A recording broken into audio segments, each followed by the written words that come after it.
r/AskReddit. NSFW. What is the best NSFW historical fact you know? The ancient city of Alexandria had one of the most famous red light districts, brothels, in the world. Once the prostitutes went on a strike and the economy of the city was at risk. So Cleopatra consulted one of the wise men in the library. And he suggested that they build another district as a competitor. Then they had two districts and the prostitutes of the first district had to end their strike. Oh wise man. The wenches aren't working and we're in financial ruin. Whatever shall we do? Smash his screaming bowl on the floor. More duck-eyeing whores. If only they narrated history like that. Saint Lawrence was martyred on a gridiron. His last words were, "I'm well done on this side. Turn me over." He's now the patron saint of cooks and comedians. I'm not making any of this up. Goddamn, that is legendary. Literally. William the Conqueror allegedly smashed his testicles on the pommel of his horse's saddle, which eventually killed him. But that's not the end of it. During his funeral ceremony, they had placed him in a stone coffin/sarcophagus thing. It was unusually hot that day and his body swelled. Well, the coffin did not. So during his funeral, where he died by smashing his nuts, his body exploded.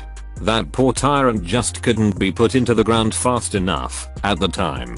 Funerals and burials were usually arranged by people who loved the deceased. Unfortunately for the recently dead William, he wasn't too liked.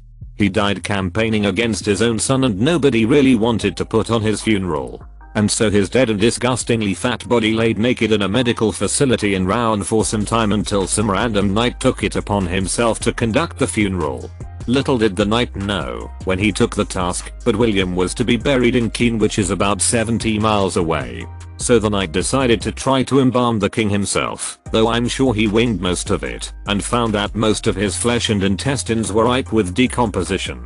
The brave and iron-stomached knight then filled his body as much as he could with herbs and stuff and went about the leisurely boat ride down the Seine with a dead and bloated king. It gets worse.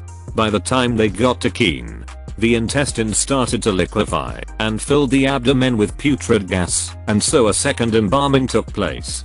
And then a fire broke out in the city, stopping the funeral for a few days as he continued to stink and decompose even further. At this time his body was swelling more each day as the flames were put out around the city and the monks could attend the burial.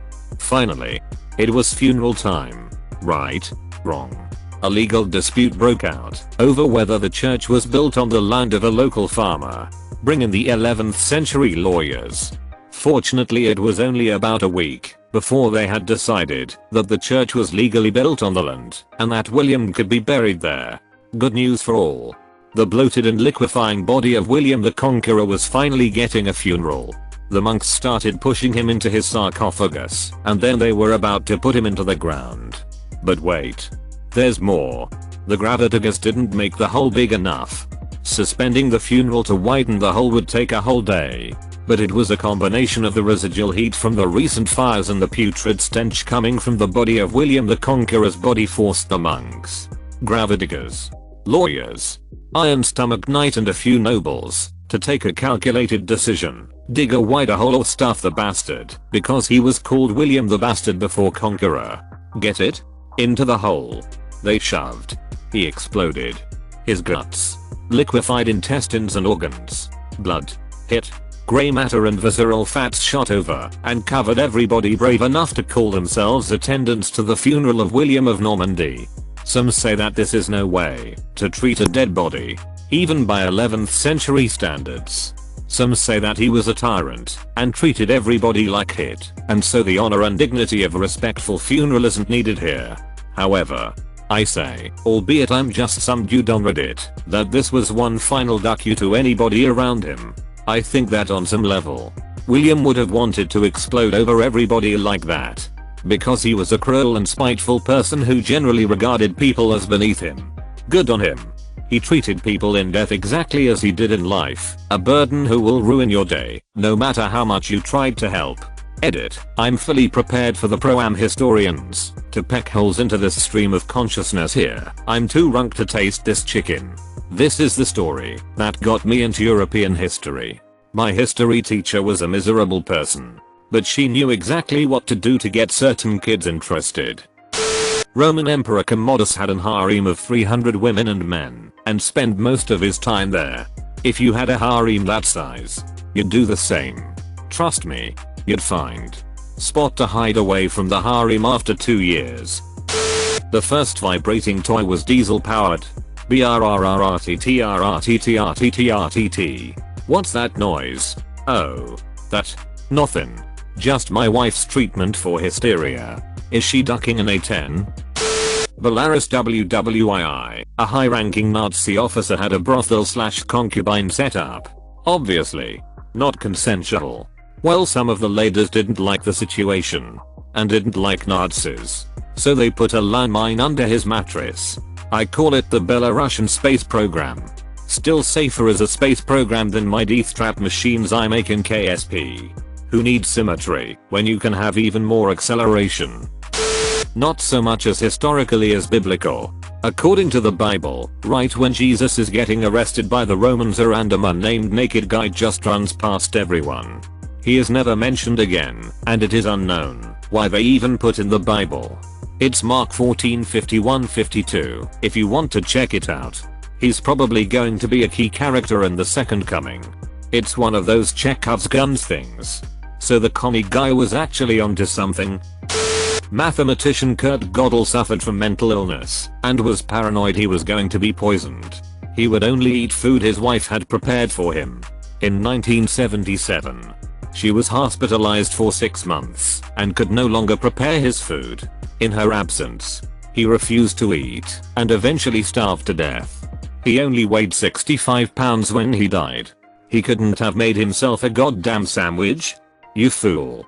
What if he poisoned his food? In ancient Greece, prostitutes used to press "follow me" into their sandals so that when they walked it would imprint into the dirt or sand. So when people saw it, they'd know that they could follow the trail and it would end in a prostitute and maybe some ex. There's a sculpture I love called the Slipper Slapper that shows Aphrodite and Pan. And she is, edit, my bad this is not true, holding a sandal with "follow me" on the bottom. Big edit, sorry. I appear to have misunderstood a professor and then didn't follow up before posting. The Slipper Slapper is a beautiful sculpture, but does not have "follow me" studded on the bottom in Greek. My bad for not researching the statue more before posting. Ancient duck me shoes. When the nice shoes wanna duck pickup line actually worked. American is a replacement wig for pubic hairs prostitutes used to use after they shaved this due to pubic lice. Merkins are regularly used in cinema. For some reason it's more acceptable to show fake pubic hair than the real deal. Probably the actress does not want to go full frontal.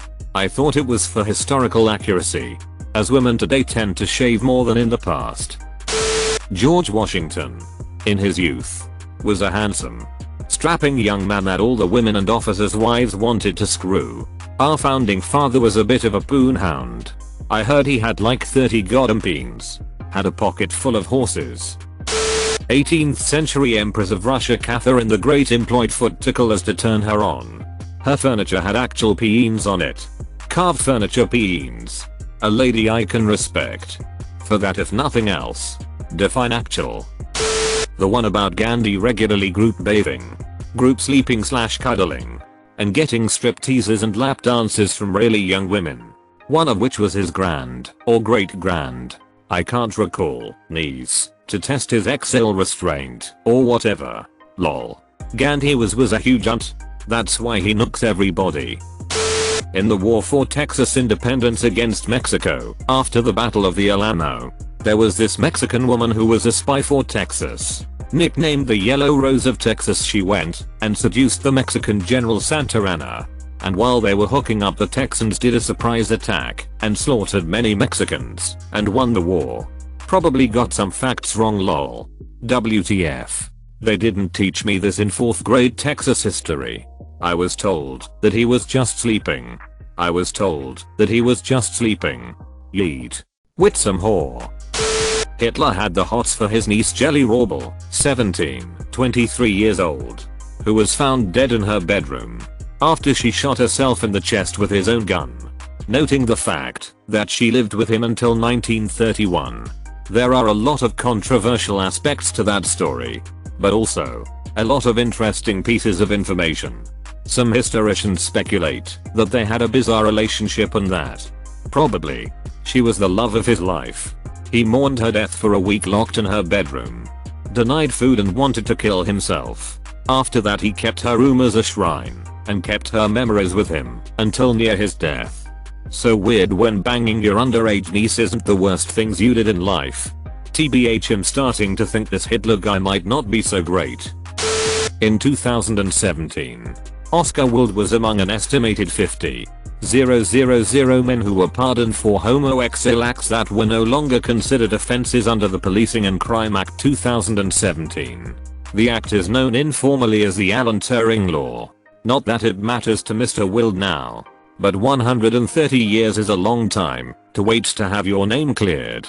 To which Mr. Wilde probably would have blithely quipped, better to have been infamous than not. Ottoman Padishah Selim II died by stepping on a soap and falling while chasing girls in his harem. At least his last memory was looking at bodacious bouncing buttocks and bouncy bombastic breasts. After Nero, how can you have a NSFW history thread without naming him, kicked his wife to death? He met a young boy named Sporus. According to some, Sporus held somewhat of a resemblance to Nero's late, killed, wife, Poppaea, and so Nero had the boy castrated and married him. During the marriage, they appeared in public as a happy couple as Nero paraded his new bride around to Greece and then back to Rome where he had married another guy named Pythagoras, not the maths guy. Nero called Pythagoras his husband and called Sporus his wife. Sporus was labeled the Empress. A lot of people think that Nero took to Sporus because of the guilt he felt for kicking his wife to death, as he even called Sporus Poppaea, the wife he kicked to death. Needless to say, Nero had issues and is classic in NSFW history. He ran the gamut of MFK with his mom, killed his wife, castrated boys who looked like his dead, murdered wife and kept them around for his pleasure/guilt. Married strong dudes, not that there's anything wrong with that, and ended up killing himself.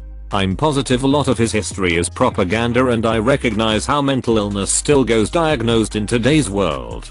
Not to mention the ancient world. Also trying to look through the anti-Nero and revisions to find the truth is supremely challenging, but damn, that hit is ducked. Most likely, he didn't kick her to death. That was a rumor started by the patrician class who despised him. She most likely died from complications of miscarriage. The lower class folks loved him. Most likely. Hard to separate what is truth and what are rumors that became the history with any person, let alone an extreme situation like Nero. Don't know if it's true, but my history teacher told me about this one prostitute that got out of dying or something by showing the judges her boobs, claiming it would be against gods to destroy something so beautiful. According to the story I heard, that was in ancient Greece, which believed beauty was an indicator of virtue. Thus, her defense rested on being so beautiful she was obviously too virtuous to commit the crime. Edit, fixed spelling. If I remember correctly, she was on trial for blasphemy or something akin.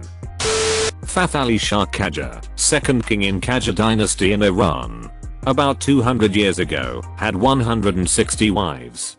Nasiruddin Shah Qajar had about 50. In Islam you're not allowed to marry more than 4 wives at the same time. It is said that Nasiruddin Shah was once walking in his palace and saw a beautiful girl and asked if he could marry her. Everyone was looking at him weirdly and he asked why. One of his servants said that she was his daughter. But did he marry her? Gladly no.